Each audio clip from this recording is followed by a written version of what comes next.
Paul just finally hit me, so I asked him, we're going to wheeze our way through these singing this morning.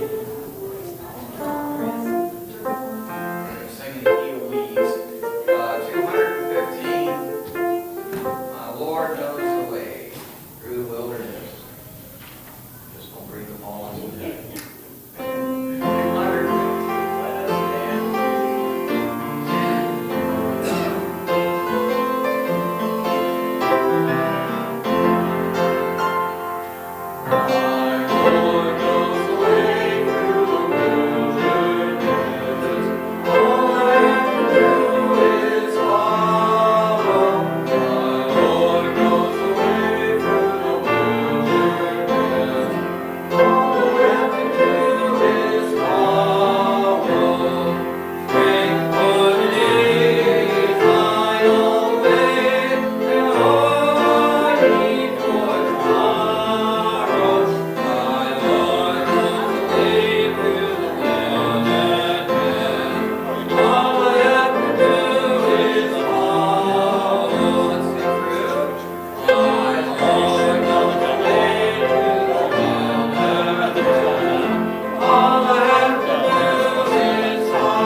Okay, Acts 23.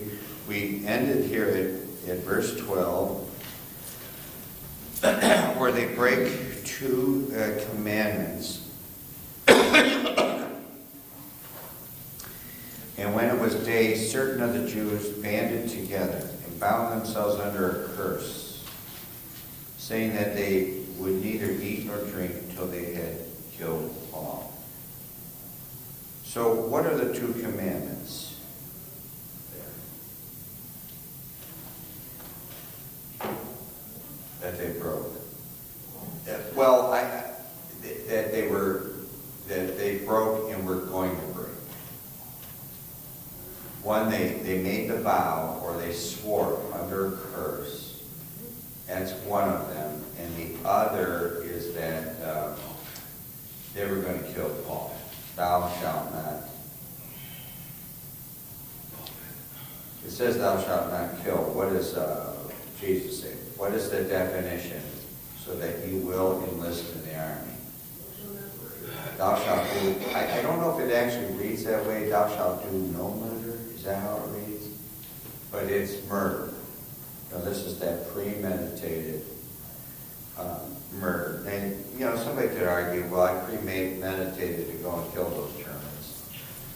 And, you know, that's why we went to war. But you don't personally know that person.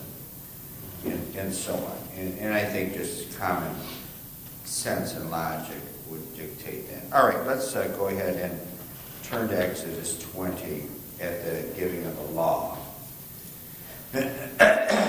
We're going to be in Exodus today, briefly. Exodus 20, verse 7 and verse 13.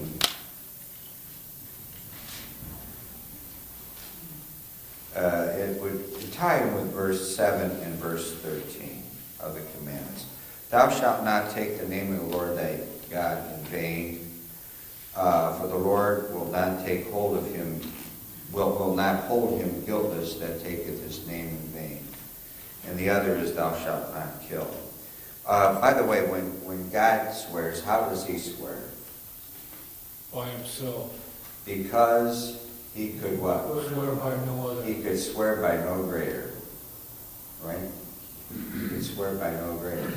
I swear by myself, and you know, and he's good to that. Anyway, Those are the two commands. Now let's look this up here. Let's begin with James 5, and the rest of them are in Matthew, so then we'll go there.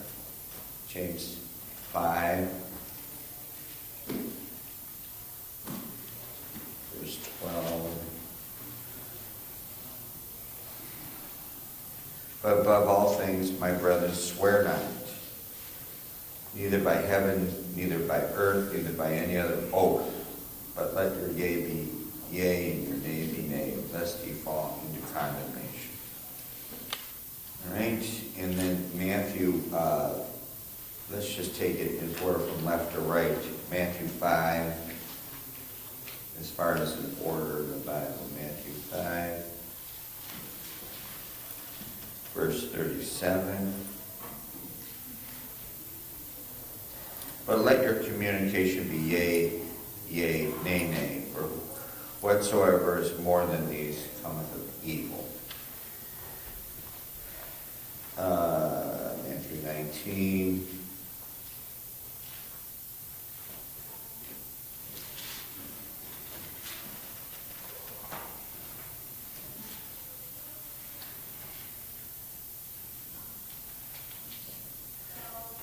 He saith unto him, which? Jesus said, thou shalt do no murder. And that's how it reads. Thou shalt not commit adultery, thou shalt not steal, thou shalt not bear false witness. Thou shalt do no murder. You could get first degree. So what is second degree murder? When you're charged with that. Anybody know? You know, first degree is premeditated. And it's different than vehicular homicide. What is second degree? Heat of the moment? I didn't think of that. The heat, it could be the heat of the moment. You had to be more in the law there. The heat, it could be the heat of the moment. Yeah, you lose. It's a lesser penalty for you. Pardon? It's a lesser penalty. And there's a lesser penalty. And There's a lesser penalty for manslaughter 1 and manslaughter 2. And manslaughter 1 and manslaughter 2. Those are Now, my accidental. neighbor got vehicular homicide. He had lost control of a vehicle. He had a 57 Chevy turning at Rockside and Northfield Road, I think, and he slammed in to the parents of a guy that worked for us and killed the mother and maimed the father. That was vehicular homicide. And the other, you said, first and second degree murder, first degree, second degree manslaughter is yet down the road, and then homicide, that's vehicular homicide, that's something else too. Yeah. That's lesser. I mean, he didn't intend to do that, Yeah. but he shouldn't have done it. It was reckless what he did. All right, Matthew 23.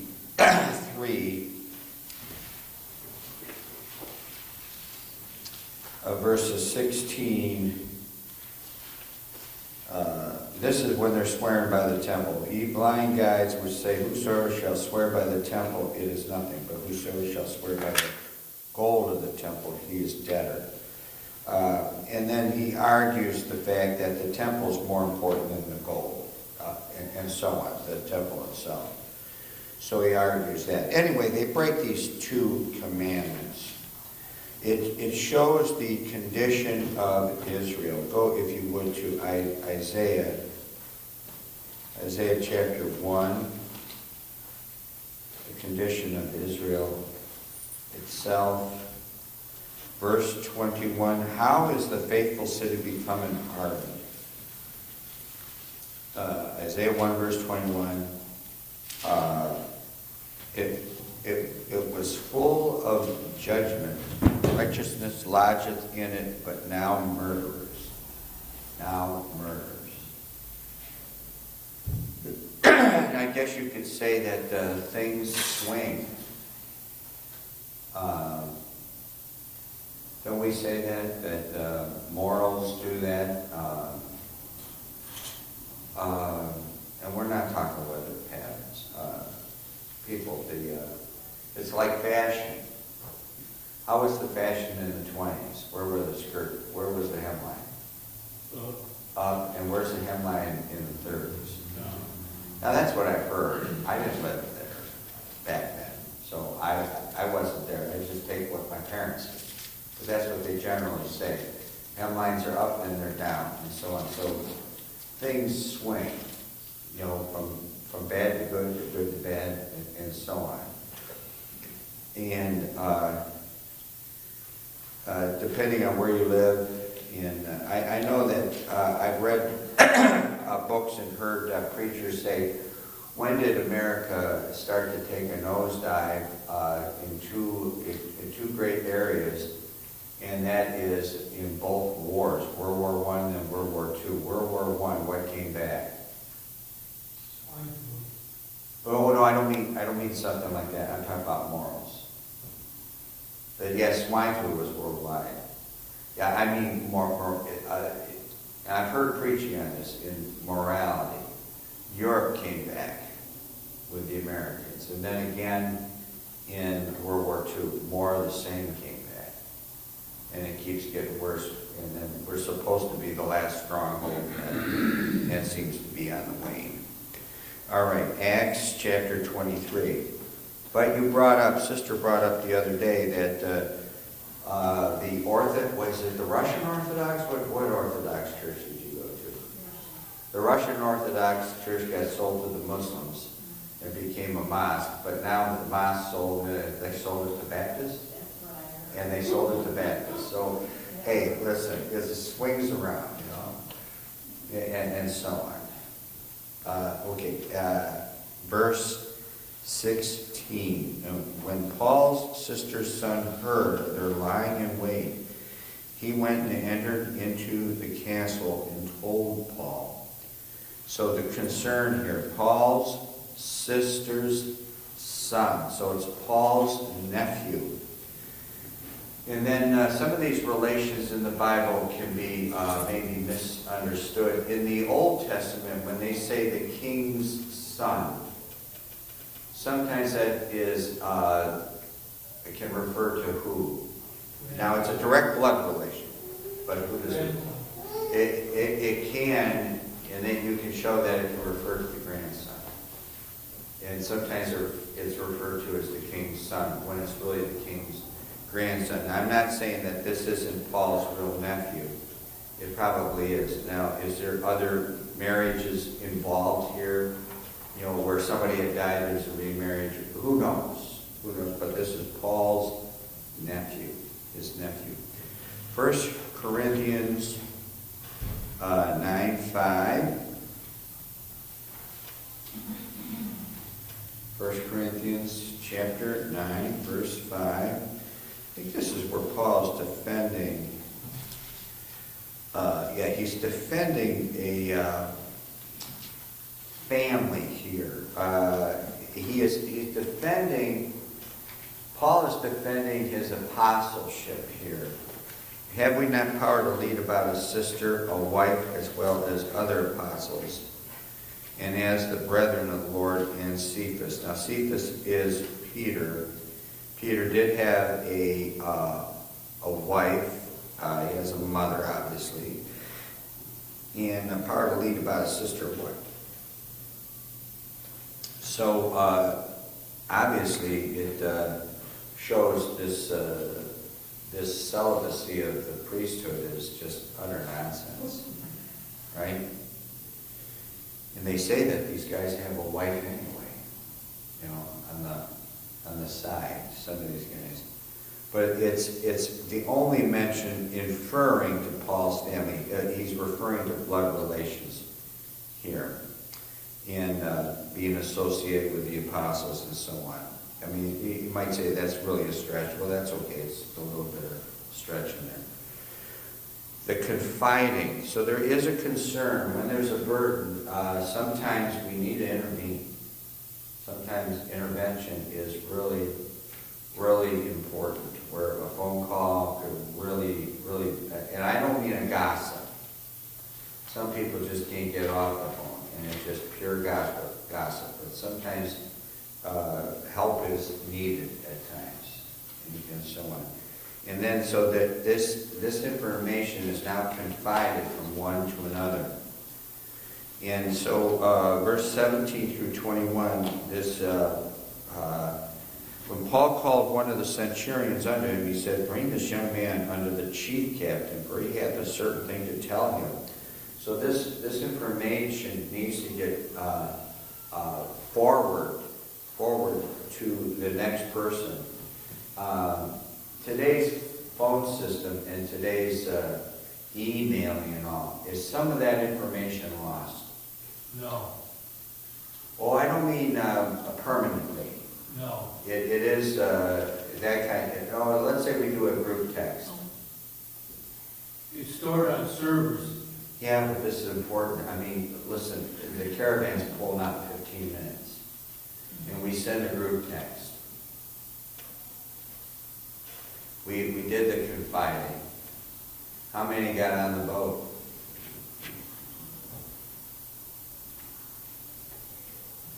Only those that read the text. Oh, If you didn't answer your phone, now you could say, well, they didn't answer my phone either. You know, people today tend not to answer the phone. But I always say my method's a little more direct. This was a direct method, man. One-on-one, yeah. face-to-face. They're going to go and tell that person face-to-face. We're not going to miss it. Where a lot of times this information is missed today. People don't get the message. I never read it, or I never saw it. And when you get the group text, what happens to the phone? Does it jingle?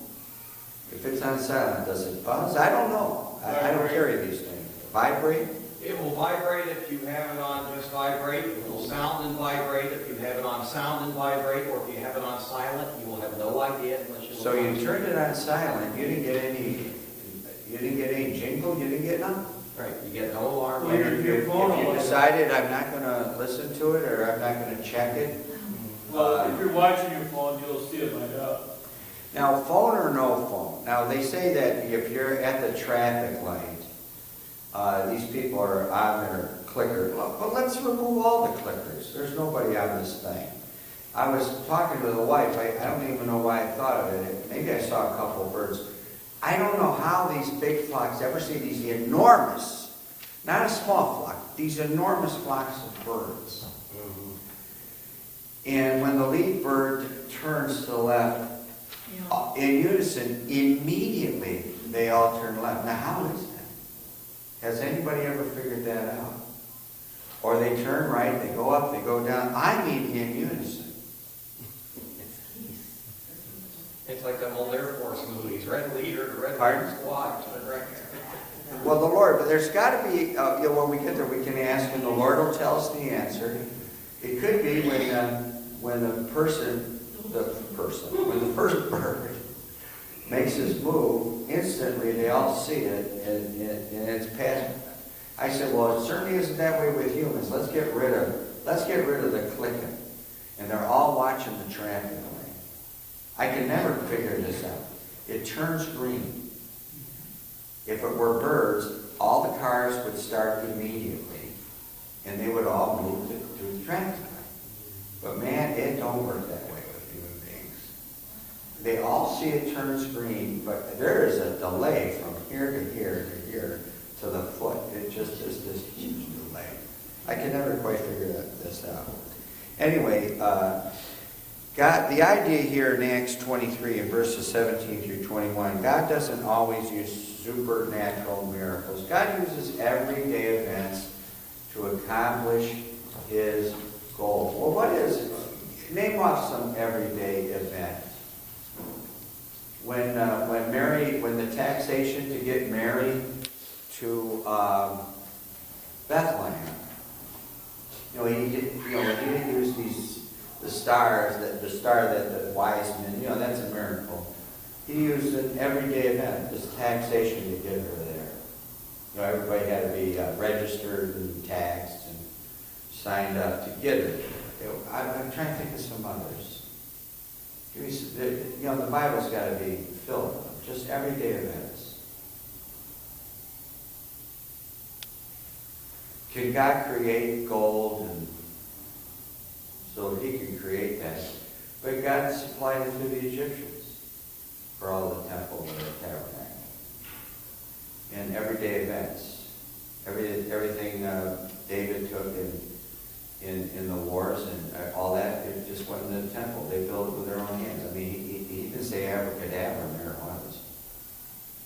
And so on. You could argue, in fact, there were the two that were involved. We say one was the Holy Spirit, and the other was Jesus himself that did the building of the temple. Because they were the only ones that had this skill. But God uses everyday events to accomplish his goal. So he doesn't always use these supernatural things necessarily to protect us and to progress things for himself. Acts 12, here's a couple of examples. Acts 12:7. This would be probably when Peter sprung out of jail. That is a supernatural event. And behold, the angel of the Lord came upon him, and the light shined in the prison, and he smote Peter on the side, raised him up, saying, "Arise quickly," and his chains fell off from his hands. Now, folks, that is a supernatural event. That's a supernatural event. Acts 16. In Acts 16, verse 26. And suddenly there was a great earthquake. There it is. The foundation of the prison, in the springing of Paul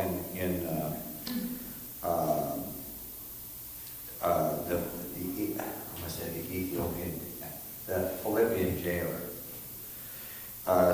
Suddenly there was an earthquake, this great earthquake, and then chains fell off, the doors were opened, and so on. And he uses those miraculous events. But many times, God does not use supernatural miracles to protect us, and so on. He uses natural events. Natural events. Most of the time, God expects us to use our own common sense.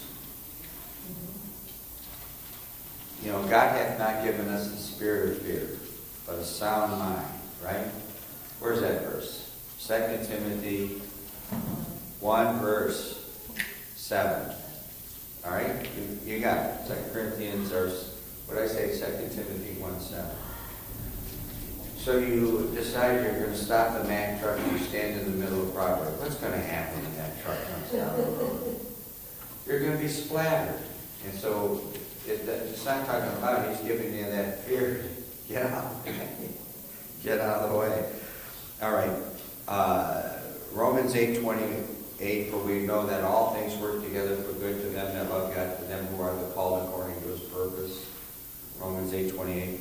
So Paul's nephew was at the right place at the right time, and so on. All right, verse 22. Verse 22, Acts 23. Nathan, can you get Kayla notes from the back, please? Thank you so much. Verse 22. So the chief captain then let the young man, and we don't have to read all the way through 21. The story is told. It's relayed. It's relayed. Acts 22, verse 22. So the chief captain then let the young man depart and charged him, "See, thou tell no man that thou hast showed these things to me." Oh, now how does this... We did bring this up earlier, maybe a few weeks ago. And we asked the question, well, how did the nephew know this? He overhears this. And how did the nephew know this? Was it done secretly? These guys weren't too smart to just, to reveal the secret, their oath in front of him. But we said it was Robert Louis Stevenson. It's Hawkins, Jim Hawkins. He's in the apple barrel. He falls in the barrel because the apples are too far down in there. So he gets an apple out, and the only way to get the apple out of the barrel, he has to crawl into the barrel. Or he either crawls in or falls in. And then he overhears the scheming of the pirates, and then he can tell what's going on. All right, tells the captain what's going on. So the charge here. The charge is here. It says, "See thou tell no man that thou hast showed these things to me." Some things should just stay a secret. And that goes in your personal life too. Some things just don't need to be said. A secret. Deuteronomy 29:29. How's that read? The secret things belong unto the Lord. But to us who are, I don't think he says saved. How's that read? Let's get it. But to us, he has revealed some things to us. 29:20. The secret things belong unto the Lord our God, but those things which are revealed belonging unto us and to our children forever, that we may do all the words of this law. So the idea is, he has revealed to us in his word what he wants us to know. Beyond that, according to the law, he has revealed this, but the secret things belong unto the Lord. Now you may say, well, there's other things like brain surgery. Listen, there's a lot of smart people out there, and then God reveals these things to men so that you can send a man to the moon. Not that we need to go to the moon, but be able to do some of these things. But folks, you don't have to blib-blab everything around when you know something. He says it to the young man here, and charged him, see thou tell no man. I mean, he doesn't want the beans spilled here, so that these 40 plus men are onto this, so that they're going to kill Paul. Don't tell anybody. And what's the great temptation for people to do? Oh, by the way, when people commit a crime, some horrible crime, what generally happens?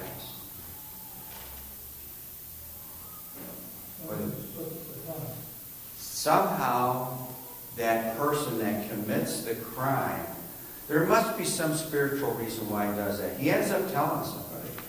You're convicted. You're sent to jail. You're rotting in jail. Then what do the police do while you're rotting there? Other than a bug. There's no bug in there. What do they put in the cell with you? They put a stoolie in there. They put a cop in there.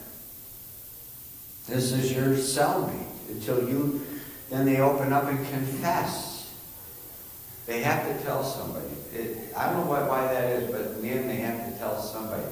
Is it because it's a guilty conscience? There must be, you could probably analyze that and come up with some reason why. And usually when they come up with a reason why, it usually doesn't hold true in all cases. Folks, there are just some things you just don't need to tell anybody. And you need to take it all the way to the grave and just die with it. There's no reason to put black out there.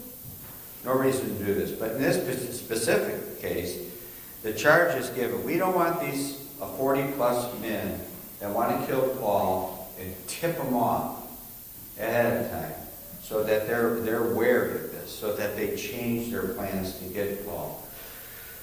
So this is to say, stay secret, because they're now going to transport him.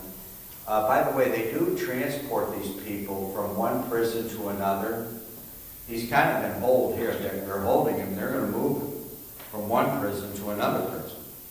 And a lot of times is when they can escape, is when they're in transport. We know that we had some dear friends. We don't see them after we got saved. We really didn't see them. We see them out and we talk to them. They're very friendly still with us after many years. This fellow worked at a body shop, and a prisoner van stopped. And a guy got out, and he had to use the bathroom. So there was a stop along the way. Not that they purposely stopped. The guy said, I got to go to the bathroom. They stopped the van. Out he comes. He is shackled. He said he could barely do this. His feet were shackled. His hands were shackled. And he said there were 2 deputies on him. Shotgun here and a shotgun there. They didn't want to lose this guy. Said he must have been one bad guy. You know, took him in there, went to the bathroom, at the gas, or at the body shop, back out to the van to take him wherever. They don't want to lose this guy. But every once in a while, you hear on the news, they walk out with a kitchen help. They somehow escape. Anyway, not that Paul's trying to escape, but they want to get him transported. Turn, if you would. Let's go from the front to the back. Exodus chapter 1. Exodus chapter 1.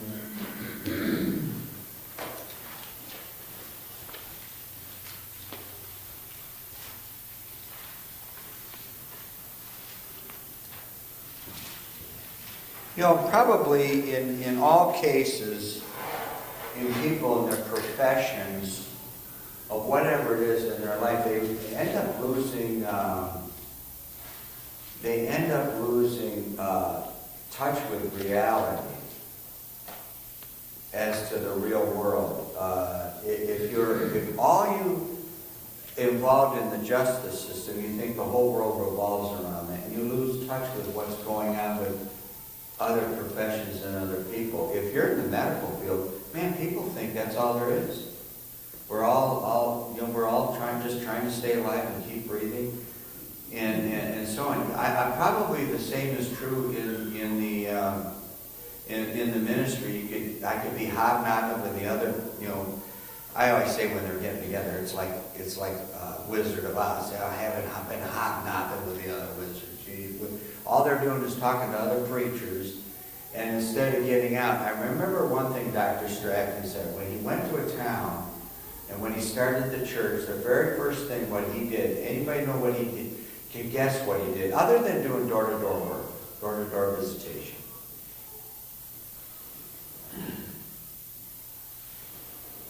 He went, I thought he went even to the bars. He just went out meeting people. He would go and sit at the bar and would meet and greet everybody and learn their names. It would be a smaller town. Meet and greet them and know their names and get to know the people, this person, that person, what they're doing, and find out what reality really is. Because we get in our own little world and we forget what the rest of the world is really like. And we could do that. I don't even know why I brought that up or what I had to do. It had to do something with this. Verse 17 and 19 of Exodus chapter 1. So some things should stay secret. Oh, here we are going to be in Exodus chapter 2 this morning. But the midwives feared God and did not as the king of Egypt commanded him, but saved the men children alive. And folks, these girls flat out lied. Just flat out lied. And the king of Egypt called for the midwives and said, by the way, is that a commandment? Thou shalt not lie. I remember one time I was on visitation, and this woman answered the door, and I was witnessing to her. I think she said to me, can you name, I think she asked me if I could name the commandments. Somehow I said, thou shalt not lie. Somehow I said that. And, man, you can learn a lot of things from Latin people. I wasn't a preacher. We were just on visitation over at Cleveland Baptist. Thou shalt not lie. And she said, that's not a commandment. Is that a commandment? No. It isn't. How's it read? Thou shalt not bear false witness. Flat out, that's what it says. Against thy neighbor. Again, you're right, I didn't finish it. Yeah, you're right. No fake news, please. No fake news. And the king of Egypt called for the midwives and said unto them, why have ye done this thing, and have saved the men children alive? And midwives said unto Pharaoh, because the Hebrew women are not as the Egyptian women. Excuse me, for they are lively, and are delivered ere the midwives come in unto them. Listen, they deliver kids just like any other group of people. The same way. It's I hear it's painful. Right? Some deliver it quickly, some can't deliver them at all. They have to cut them open. And so on. So, but they lied. They just flat out lied. Some things should be stay secret. And they kept that a secret. They saved them alive whenever they could. Whenever they were able to do that. Matthew 16. Yeah, some of my friends would turn into Jews because they think they're not allowed to lie. Yeah.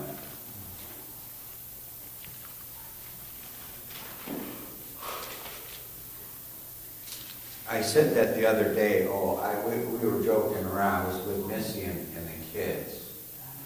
And somebody lied. We were setting up, I guess I was setting up a bed for her. She's been after me for a month or two to set this bed up. Tear a bed down and set it. I said, be sure it's true when you say, what's the next 3 words? It's not true. Well, my wife knows it because she was involved with the guy that played the ragtime music. Be sure it's true when you say, I love you. Oh. It's a sin to tell a lie. So I was thinking, there's a song for every word, you know. Anything you say or think, there's a song for it. So I was singing the song to him. It's a sin to tell a lie. But it isn't a sin to tell a lie. It depends. It depends. You say, well, you can argue all day long. The father of lies and go on and on and on and on. And you could just waste your time doing that. Matthew 16, verse 20. Then charged he his disciples that they should tell no man that he was Jesus the Christ. And there's a reason for it. The main reason, and I would assume the first and foremost, it was not yet his time. It is to be told, but not now. Probably then after his resurrection. Just like the great transfiguration, he commands them, tell no man this. And they stuck to that. Because Peter then discloses it in is it 1st or 2nd Peter? He discloses that then, long after the resurrection, he was told not to say it until I've been raised from the dead.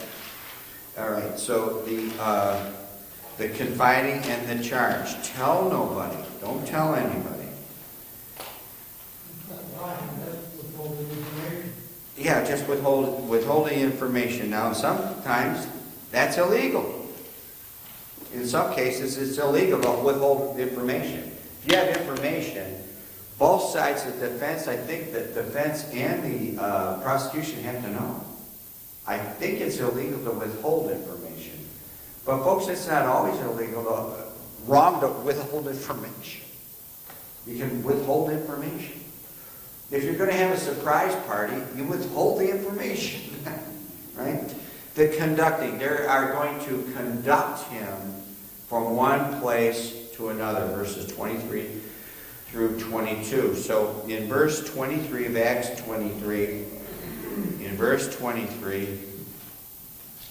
and he called unto him 2 centurions. All right, so in picking out the word century or CEN, I would assume that would be in Latin.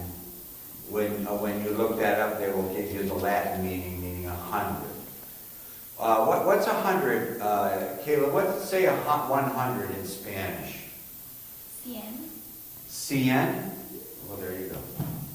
What about ciento? Is that the same? No. No. I'm sorry. Cien means 100. Now we could go in groups of just adding or subtracting zero. Say 10. 10 is deca. Deca or say 10. Yes. Yes. So it's a D. 100 is C. 1,000 is M. Like millennium. A cent. 1/100th of a dollar. 1 cent. Centavo. Centavo, and so on. It's universal because it's Latin, and all these languages are based on that Latin. All right. So the solution is this. We're going to take 2 of these centurions. So you got, they are each one in charge of 100 soldiers. And ready 200 soldiers to go to Caesarea and horsemen 70. 70, you got 70 others, and spearmen 200 at the third hour of the night. This is the solution. We're going to get a bunch of men together. So you got 200, and then 200 spearmen, 400, and so you got 470 men with horses, with 70 horses. I mean, Paul would feel pretty safe now, right? You know, he's pretty well guarded here. So, and it says, at the third hour of the night. We're not waiting for tomorrow.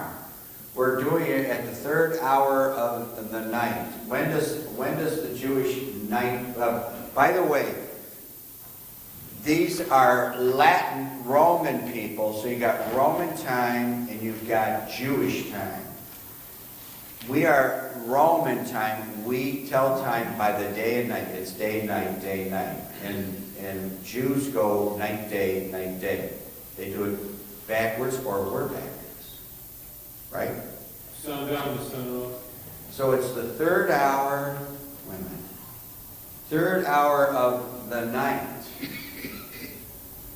So if it's Jewish time, that begins, their night begins at 6 o'clock, so it's 9 bells they're pulling out at night, our night. Or our, I don't know. Then our day begins at 12. If they're not pulling out at 3 in the morning, they're pulling out at, can we agree on that? They're pulling out at 9 o'clock at night. 9 bells, which is the third hour of their night. 9 bells. So our days are offset by 6 hours, our nights and days between Jewish time and Roman time. So the assumption is, I guess we could, it's not going to make the pot roast taste better today, right? But they're not dilly-dallying around. We're pulling out the speed of this, the solution, the speed. The soldiers, we already added it up, there's 470 fellows here. They're going to do this escort. And it's going to be done in secrecy. Oh, I did mark down the 2 times. If we're using Gentile time, or if we're using Jewish time. But it says the third hour of the night. When it's midnight, we usually say, you know, it's nighttime, don't we? Right? We go AM, PM, and so on. If we use the AM, PM.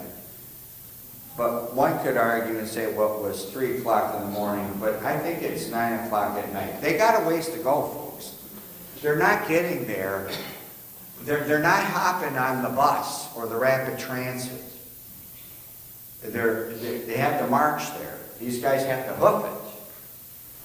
And maybe I could check to see how far away this Antipatris, and look that up on a map, see how far that is. How far does it, how long does it take to go on a 20-mile hike? March, I should say hike, a march, on a road. First 19 is easy, the last mile's the hardest.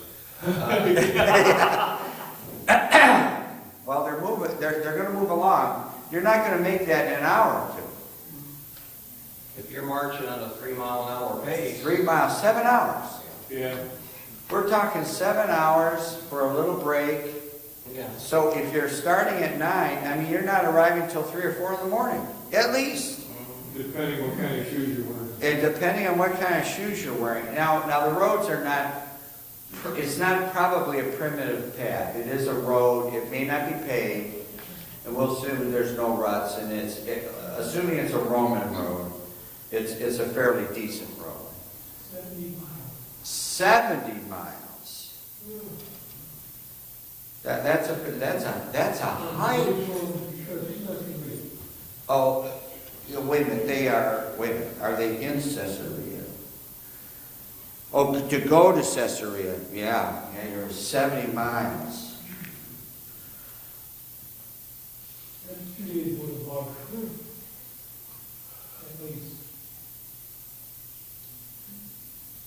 Yeah, it says Caesarea. It does say Caesarea. Is Caesarea a city or is Caesarea a region? Is it a region or a city? City on the map. on the map, but they, by night to Antioch, brought him by night to Antioch. Some of these cities aren't listed on these maps.